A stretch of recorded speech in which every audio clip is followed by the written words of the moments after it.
from 7 p.m. this evening to 7 p.m. Eastern Standard Time Thursday. The National Weather Service in Albany has issued a high wind warning, which is in effect from 7 p.m. this evening to 7 p.m. Eastern Standard Time Thursday. The wind advisory is no longer in effect. Locations: Mohawk Valley, Greater Capital District, Schoharie Valley, Eastern Catskills, Mid-Hudson Valley, Taconics, Southern Green Mountains, Berkshires, and Litchfield Hills.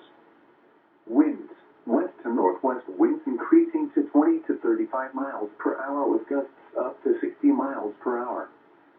Timing: this evening through early Thursday evening. Impacts: downed trees and tree limbs resulting in at least scattered power outages.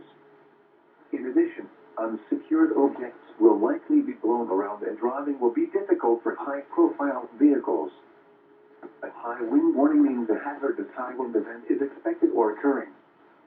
Sustained wind speeds of at least 40 miles per hour or gusts of 58 miles per hour or more can lead to property damage.